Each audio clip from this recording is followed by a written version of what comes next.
आपण शुणुचंती व्यासवाणी।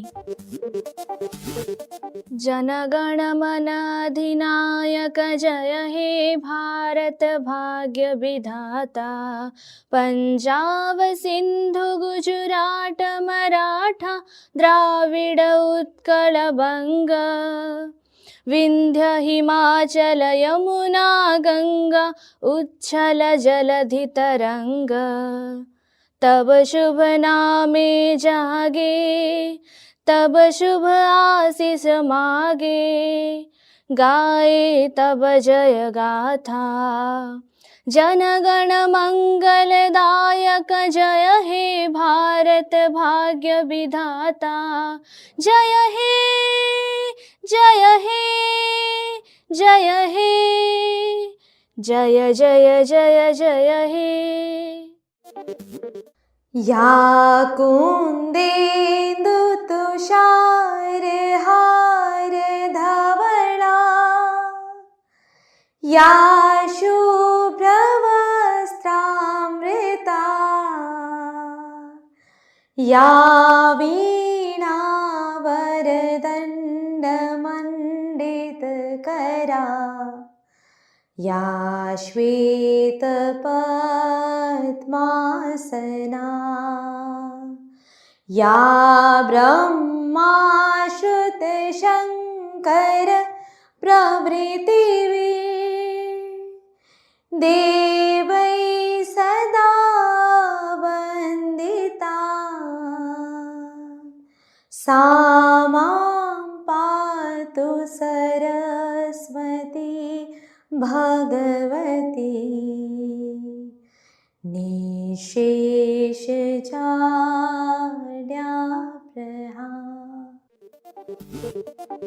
नमस्कार व्यासवाणी खबर सहित मु लक्ष्मीप्रिया। प्रथमे मुख्य खबर। 2026 जनवरी 27 तारिख फकीरमोहन विश्वविद्यालय रे युव महोत्सव अनुष्ठित हेबो। राज्यर प्रति जिले में विश्वविद्यालय प्रतिष्ठा पाई उच्च शिक्षा मंत्री घोषणा। युक्त 2 परीक्षा पाई एडमिट कार्ड प्रकाश पाइला। आसंता सोमवार दिन मुख्यमंत्री अभियोग शुणाणी बंद रहिबो। रूस और यूक्रेन मध्य युद्ध बंद लगी व्लादिमीर पुतिन प्रस्तुत बोली घोषणा कले। दक्षिण आफ्रिका विपक्ष रे T20 सीरीज भारत जितिला एवं नुआ वर्ष पर्यंत राज्य में शीत प्रकोप जारी रहिबो बोली पाणीपाग विशेषज्ञ पूर्वानुमान। एबे संपूर्ण खबर। भारतीय विश्वविद्यालय संघ एआईयू द्वारा प्रोत्साहित तथा फकीरमोहन विश्वविद्यालय द्वारा आयोजित 39तम इंटर यूनिवर्सिटी पूर्व जोन युव उत्सव यूनिफेस्ट पाई प्रस्तुत बैठक सहित लोगो उन्मोचन कार्यक्रम अनुष्ठित हो जाइछि। विश्वविद्यालय कुलपति प्रोफेसर संतोष कुमार त्रिपाठी अध्यक्षतार अनुष्ठित कार्यक्रम में स्नातकोत्तर परिषदर अध्यक्ष प्रोफेसर भास्कर बेहेरा, कुलसचिव कुकुमीना दास, उत्सव परिचालना पाई गठित विभिन्न कमिटीर सदस्य उपस्थित थिले। वैषयिक आलोचना सह उत्सवर सुचारू आयोजन संपर्क में विभिन्न प्रसंग उपरे गुरुत्व दिया जायतिला। एही युव उत्सव जनवरी 27 रु 31 तारिख पर्यंत चलिबो। ओडिशा रे उच्च शिक्षार विकास को नहीं ओडिशा विजन डॉक्यूमेंट 2036 एवं 2047 रे 4टी प्रमुख मानदंड स्थिर होईछि। 2036 सुधा उच्च शिक्षा 50% एवं 2047 सुधा 60% समग्र शिक्षा अनुपात को सुनिश्चित करने को लक्ष्य धार्य होईछि। एथिसह समस्त शिक्षानुष्ठान लिंगगत समानता और पछुआ वर्ग छात्र छात्री अंतर्भुक्तकरण उपरे प्राधान्य, स्नातक उत्तीर्ण होइतिबा छात्र छात्री को नियुक्ति। 2036 सुधा ओडिशार 2टी विश्वविद्यालय जेपरी विश्वर श्रेष्ठ 500 शिक्षानुष्ठान मध्य स्थानित हो पारिबो ताहाको सुनिश्चित करबा दिगरे पदक्षेप हाथ को निया जाइछि। प्रतिटी ब्लॉक रे 2टी उच्च शिक्षानुष्ठान और प्रति जिले में गोटे बहु विषयक गवेषणा विश्वविद्यालय स्थापन करने को लक्ष्य रखा जाइछि। उच्च शिक्षा विभाग पक्षर गतकाली आयोजित कर्मशाला रे उच्च शिक्षा मंत्री सूर्यवंशी सरोज कहिसंती।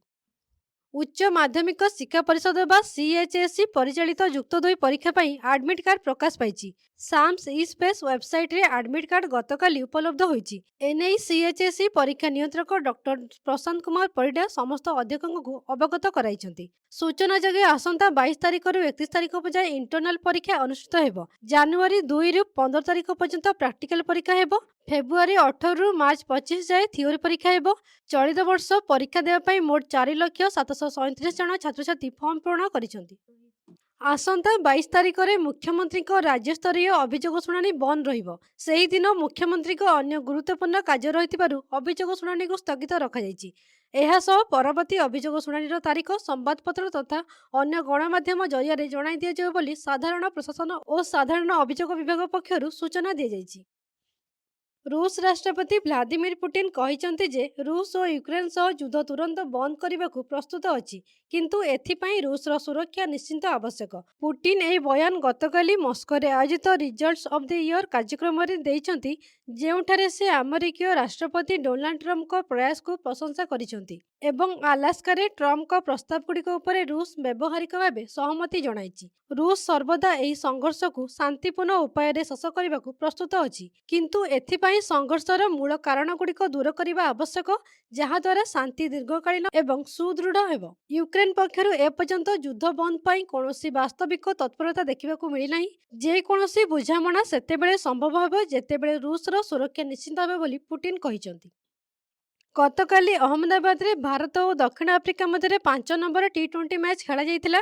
ଏହି ମ୍ୟାଚ୍ରେ ଭାରତ ଦକ୍ଷିଣ ଆଫ୍ରିକା ବିପକ୍ଷରେ 30 ରନ୍ରେ ବିଜୟ ହାସଲ କରିଛି।